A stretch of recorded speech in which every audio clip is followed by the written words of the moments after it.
नमस्कार सभी को। Good morning, good afternoon, good night, जब भी आप वीडियो देख रहे हैं। तो आज की वीडियो से अपन शुरू करने वाले हैं सिविक्स के महत्वपूर्ण क्वेश्चन की सीरीज। इस सीरीज में अपन सारे महत्वपूर्ण क्वेश्चन कवर करेंगे जो एग्जाम की दृष्टि से बहुत ही ज्यादा महत्वपूर्ण है। ठीक है, तो चिंता करने की कोई जरूरत नहीं है। एक्स्ट्रा कोई चीज नहीं पढ़ने वाले हैं, वो सारे महत्वपूर्ण क्वेश्चन कवर करेंगे जो एग्जाम के लिए बहुत ही ज्यादा महत्वपूर्ण है। तो यहाँ पे महत्वपूर्ण सीरीज का ये क्वेश्चन हमारे पास है, सोवियत संघ के ब्रिटेन का भारत जैसे देशों पर पड़े प्रभाव का वर्णन कीजिए। काफी ज्यादा महत्वपूर्ण क्वेश्चन है, इसे समझने का प्रयास करेंगे। शीत युद्ध के समय भारत की नीति गुटनिरपेक्षता की थी। शीत युद्ध का मतलब होता है वह युद्ध, लड़ाई ना हो, लड़ाई जैसी स्थिति बनी रहे, तो इस स्थिति को बोलते हैं शीत युद्ध। ठीक है, ये कब हुआ था? द्वितीय विश्व युद्ध समाप्त होता है 1945 में। ठीक है, तो पूरे विश्व में दो महाशक्तियां थीं। एक का नाम सोवियत संघ था, एक का नाम अमेरिका था। तो अमेरिका और सोवियत संघ दो महाशक्तियां थीं। ठीक है, और दोनों अपने आप को बेहतर बनाने के लिए आपस में मतलब शक्तिशाली दिखाने का प्रयास कर रही। किसी ने हथियार बना लिए और दोनों की व्यवस्थावादी लड़ाई थी। एक की पूंजीवादी विचारधारा थी और सोवियत संघ की साम्यवादी विचारधारा थी। ये और अपने साथ देशों को जोड़ना चाहती थी, आकर्षित करना चाहती कि हमारी व्यवस्था बेहतर है, हमारे साथ जुड़ो। ठीक है, महाशक्ति बनाने में हमारी हेल्प करो। तो इस तरह से इन दोनों में तनातनी हो गई। ठीक है, युद्ध जैसी स्थिति बन गई और युद्ध हुआ नहीं। इसी को बोलते हैं शीत युद्ध, यानी कि इस युद्ध जैसी स्थिति बनी रही फिर भी युद्ध ना हुआ हो, तो इस स्थिति को बोलते हैं शीत युद्ध। ठीक है, ठंडा युद्ध। आई बात समझ में? ना कि सर्दियों में होने वाला युद्ध मत लिख देना एग्जाम में।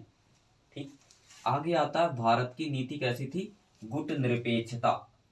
ठीक है, गुट निरपेक्ष का मतलब होता है हमें किसी गुट में शामिल नहीं होना है। उस समय भारत जो है आजाद हो जाता है बाद में 1947 में। तो भारत के सामने मतलब स्थिति थी कि वो सोवियत संघ के साथ जाएगा या अमेरिका वाली नीति अपनाएगा, पूंजीवादी व्यवस्था को अपनाएगा या साम्यवादी व्यवस्था को अपनाएगा। तो भारत ने उस समय निर्णय लिया कि हम किसी के पीछे नहीं भागेंगे, हम न अपनाएंगे गुट निरपेक्षता की नीति। यानी कि जो नए नए मतलब आज़ादी जिनको मिली है, जिन देशों को, वो अपनी गुटनिरपेक्षता नीति अपनाए रहें। वो उन्हें किसी भी देश के पीछे भागने की जरूरत नहीं है, वो स्वतंत्र नीति अपनाएं, अपना निर्णय खुद लें। तो भारत जो है अपना निर्णय खुद लेता है, हमें किसी महाशक्ति के पीछे भागने की जरूरत नहीं है।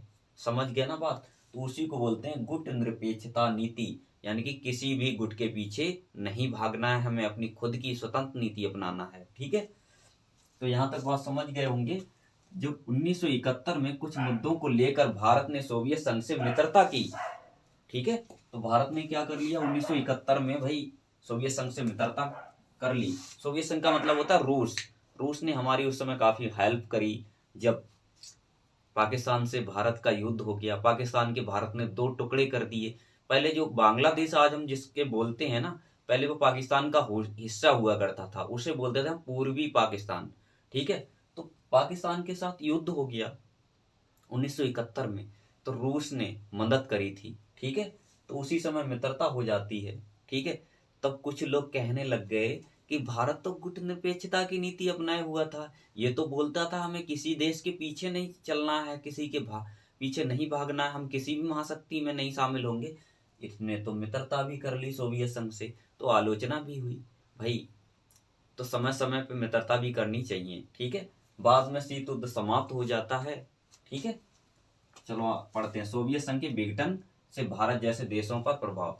बाद में सोवियत संघ जो है धीरे धीरे बिखर जाता है। सोवियत संघ के साथ जितने भी देश जुड़े थे वो बिखर जाते हैं, टूट करके अलग हो जाते हैं। बाद में रूस जो है उसकी बागडोर संभालता है, कुछ देश उसके साथ रह जाते हैं, अधिकतर देश जो हैं अलग हो जाते हैं, क्योंकि उनकी साम्यवादी विचारधारा से लोग खुश नहीं थे। ठीक है, तो वो कहानी अलग है, वो लंबी है। यहाँ पे जो जो पॉइंट मिलते जाएंगे उन्हें हम समझते जाएंगे। ठीक है, जब इसका विघटन हो गया, टूट गया, सोवियत संघ बिखर गया, ठीक है, तब क्या हुआ? शांति की स्थापना हुई। शांति का मतलब जो लड़ाई झगड़ा है वो खत्म हो गया। शीत युद्ध जैसी स्थिति चल रही थी वो भी कम हो गई, खत्म हो गई। ठीक है, सोवियत संघ का विघटन होने से शीत युद्ध समाप्त हो गया। यानी कि इन्हीं ही दोनों को लेकर के सोवियत संघ और अमेरिका में आपस में लड़ाई की वजह से शीत युद्ध जैसी स्थिति बनी थी। अब सोवियत संघ बिखर गया। भाई तुम टूट जाओ, उसके बाद लड़ाई कहाँ है ना? एक पार्टी खुद ही हार मान रही है, तो अमेरिका का झंडा कायम हो गया। ठीक है, शीत युद्ध समाप्त हो गया। जिससे विश्व में हथियारों की होड़ पर भी पाबंदी लग गई। पूरे विश्व में हथियार बनाए जा रहे सब लोग, क्यों बनाए जा रहे भाई? ऐसा नहीं कि अमेरिका किसके ऊपर आंख दिखा दे, उधर वाले लोग सोचते हैं कि सोवियत संघ ना हाथ आंख दिखा दे, लड़ाई मिसाइल गिरा दे, बम गिरा दे, तो सब लोग हथियार बनाने में लगे हुए थे।